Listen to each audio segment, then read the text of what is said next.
नमस्कार दोस्तों। आज मैं आपको एक बहुत ही अद्भुत किताब शांति की राह का अध्याय नंबर 1 पढ़ के सुनाने जा रही हूँ। शांति और शोर। अध्याय 1। आप किसी भी सामान्य परिवार में चले जाइए और आप क्या सुनेंगे। जिस क्षण आप उनके घर में पाँव रखेंगे उसी क्षण आपके कानों पर शोर का आक्रमण होगा। कुत्ते भौंक रहे होंगे, बच्चे कलह कर रहे हैं या रो रहे हैं, अभिभावक चिल्ला रहे हैं, दरवाजे बज रहे हैं और रेडियो या टेलीविज़न भी उस कोलाहल में समाहित है। लोग जो लगातार ऐसे कोलाहल में रहते हैं, कैसे अपने स्नायु तंत्र को बिगाड़ जाने से बच जाने की आशा कर सकते हैं। आप जहाँ भी जाएं, महामार्गों पर, कस्बों पर, शहरों में, कारखानों में, कार्य क्षेत्रों पर, वहाँ शोर के अलावा कुछ नहीं। यह बड़ा ही कठिन से कठिनतर होता जा रहा है, यहाँ तक कि देश में भी वास्तविक शांति प्राप्त करना, यहाँ तक कि आकाश भी शोरगुल से भरा हुआ है।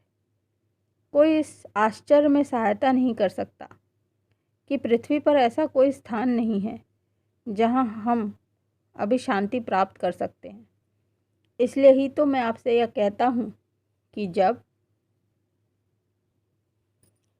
आप यहाँ आते हैं तो जितना हो सके कम से कम शोर करने की सावधानी रखें। इस ग्रेव, बानफिन और अन्य सभी भाईचारे के केंद्र ऐसे स्थान होने चाहिए जहाँ आपको पुनर्जीवन तथा आध्यात्मिक नवनिर्माण के कार्य करने में शर्तों का सामना करना पड़े। शर्तें ऐसी जिन्हें आप अपने दैनिक जीवन में कभी नहीं पा सकते। इसलिए मैं आपसे प्रार्थना करता हूँ, आपके साथ बाहर की दुनिया का कोलाहल नहीं लाएं। मैं यह जानता हूँ ऐसी शुरुआत करना कुछ लोगों को बहुत ही कठिन लगेगा। जितना संभव हो सके कम शोर करना अधिकांशतः मनुष्यों के वश की बात नहीं। इसके विपरीत वे जोर से बातें करने के आदी हैं, चिल्लाते हैं, वस्तुओं को बजाते हैं। उन्हें यह कभी भी समझ नहीं आता कि उनका यह व्यवहार स्वयं उनके लिए तथा दूसरों के लिए हानिकारक होता है। वे अपने आप को वैसा ही घोषित करते हैं जैसा कि वे होते हैं। वे अपने बारे में बढ़ चढ़कर बताते हैं। वे प्राकृतिक रूप से दूसरों से यह अपेक्षा रखते हैं कि वे सब उनको ही सुने। खैर, मुझे यह बताने दीजिए कि इस तरह की परिपाटी किसी व्यक्ति के विकास के लिए अन्यायकारी होती है। इसके विपरीत आपको दूसरों का ध्यान रखते हुए यह सोचना चाहिए और शोर मचाकर उन्हें तंग नहीं करना चाहिए।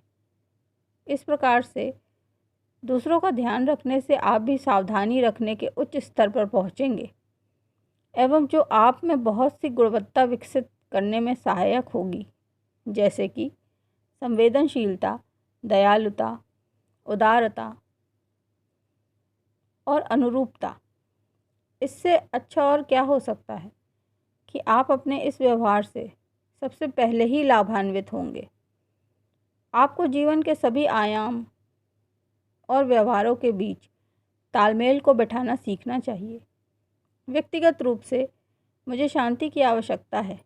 केवल नीरवता में ही मैं पूर्णता को प्राप्त करता हूँ और यह वातावरण पाता हूँ जिसमें मैं कार्य कर सकता हूँ। मैं कोलाहल में खड़ा नहीं रह सकता, मैं वहाँ से भाग जाना चाहता हूँ। कोलाहल में केवल इतना ही कर सकता हूँ कि सब कुछ छोड़ छाड़ कर जितना संभव हो सके उससे दूर चला जाऊँ। निश्चित रूप से वे जो यहाँ पहली बार आए हैं उन्हें नीरवता से कम सरोकार है। वे उसका उपयोग ही नहीं करते।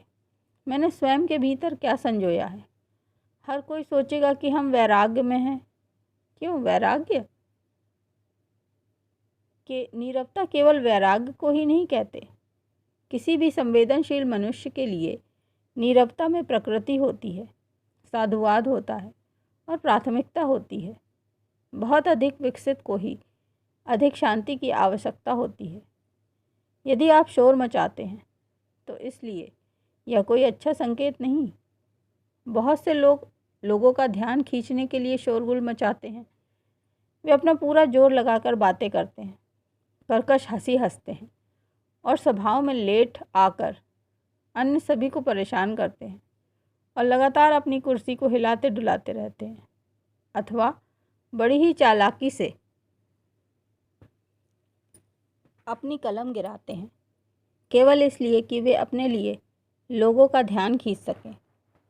शोर मचाना उनका अपना दावा करने का तरीका है, जिससे वे ये बता सकें कि वे वहाँ हैं, किंतु वे अपनी याद दिलाने के लिए सब कुछ अच्छा भी कर सकते हैं। लेकिन थोथा चना बाजे घना चरितार्थ करते हैं। कोई भी उनका अपना ध्यान खींचने में सहायता नहीं कर सकता। हाँ, बहुत से लोग ऐसे थोथा चना ही होते हैं। जहाँ जहाँ वे जाते हैं, उनका कोलाहल उनकी अज्ञानता तथा सामान्यता उजागर कर देता है। जब मैं लोगों की ओर देखता हूँ तो मैं तुरंत ही उनकी शिक्षा जो उन्होंने पाई है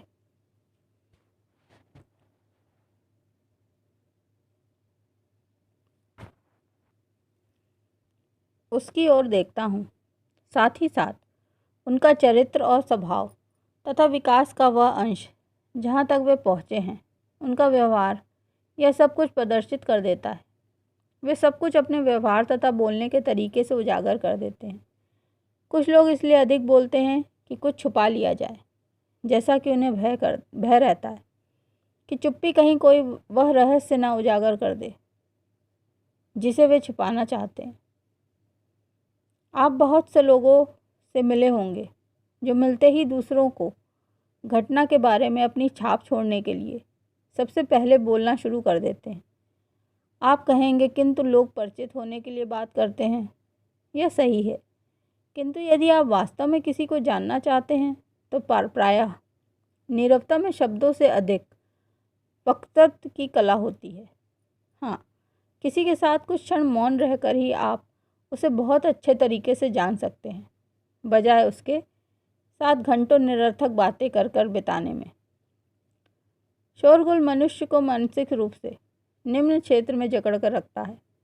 यह उनके विलक्षण संसार में प्रवेश करने से रोकता है, जहाँ गतिमान होना सहज होता है, दृष्टि स्पष्ट होती है तथा विचार अधिक सृजनात्मक होते हैं।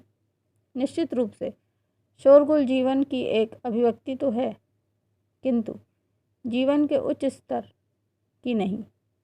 यह किसी निर्माण में अथवा किसी कार्य में होने में या किसी वस्तु विशेष में दरार डाल देता है। जब कोई इंजन या किसी विशेष प्रकार की मशीन बिगड़ने लगती है तो वह चूक जाती है और कई तरह का शोर मचाती है। वास्तव में यही अभियंता सही और उचित ढंग से यंत्रों को बनाने का कार्य करते हैं, तो उन्हें शांति से चलाना चाहिए, क्योंकि वह जानता है कि वास्तविक सुधार का यही नियम है। शांति सदैव ही पूर्णता का प्रतीक होती है। कोई यह भी कह सकता है कि दर्द शोरगुल है। कोलाहल सावधान करता है कि कुछ तो हमारी शारीरिक रचना में गलत हुआ है। किसी स्वस्थ शरीर के अंग शांत रहते हैं, वे अपने आप ही अभिव्यक्ति कर देते हैं, निसंदेह, क्योंकि वे जीवित हैं। लेकिन वे अपने आप को बिना किसी कोलाहल के अभिव्यक्त करते हैं। शांति इस बात का प्रतीक है कि सब कुछ शरीर की रचना में सहजता से कार्य हो रहा है। जैसे ही आप कुछ चटकने की और किटकिटाने की आवाज़ सुनते हैं तो यह किसी रोग की चेतावनी है। शांति पूर्णता की भाषा है, जबकि शोर पराजय अथवा अनियमितता या उस जीवन को अभिव्यक्त करता है जो अभी तक अनियोजित और अव्यवस्थित है, जिसे वश में करने तथा विस्तारित करने की अभी तक आवश्यकता है। बच्चे उदाहरण के लिए शोर मचाने वाले होते हैं, क्योंकि वे अनियंत्रित ऊर्जा तथा जीवन तत्वों से लबालब भरे होते हैं, जबकि वृद्ध शांत होते हैं। आप कह सकते हैं, निसंदेह यह स्वाभाविक है कि वृद्ध जन शांति को पसंद करते हैं, क्योंकि उनके पास ऊर्जा की कमी होती है। शोरगुल उन्हें थका देता है। इस बात में अवश्य कुछ सच्चाई है, परंतु यह भी कहा जा सकता है कि उनमें कुछ विकसित हो चुका है और यही उनकी भावना है जो उन्हें शांति के संसार में प्रवेश करने को उत्प्रेरित करती है। जिससे कि वह स्वयं को जीवन का अवलोकन तथा परावर्तन एवं अपने अनुभवों से कुछ सीख सकें। उन्हें इस शांति की आवश्यकता होती है। यह तटस्थता, सुगमता और संश्लेषण करने के लिए आवश्यक शर्त होती है, जिसे उन्हें करना ही होता है। वे भीतर की प्रतिक्रियाओं के लिए शांति का अनुसंधान करते हैं, जो मनुष्य को प्रकाश के मार्ग पर ले जाते हुए वस्तुओं की सत्यता के बारे में समझ प्रदान करती है। एक अधिक वयस्क व्यक्ति बहुत ही अच्छी तरह से समझता है कि कोलाहल कार्य करने में बाधा है, जबकि नीरवता एक ऐसा तथ्य है जो प्रेरणा को उत्प्रेरित करती है। इसे जानते हुए वह अपने हृदय, आत्मा तथा भावों में ध्यान, प्रार्थना और दार्शनिकता या कलात्मक सृजन को उद्घोषित करने का अवसर प्रदान करने के लिए शांति चाहेगा। किंतु बहुत से ऐसे लोग होते हैं जो नीरवता को सहन ही नहीं कर सकते। वे बच्चों की तरह होते हैं। वे केवल कोलाहल तथा प्रोत्साहन के बीचों बीच ही आरामदायक अनुभव करते हैं, और यह सिद्ध करता है कि उन्हें अभी तक अपने अंतर जीवन को समझने के पहले बहुत सा कार्य करना पड़ेगा।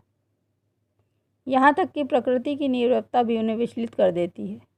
जब वे अन्य लोगों से मिलते हैं तो वे तुरंत ही बोलते हैं और बोलते ही रहते हैं, जैसे कि शांति की दृष्टि से वे घबरा जाएंगे।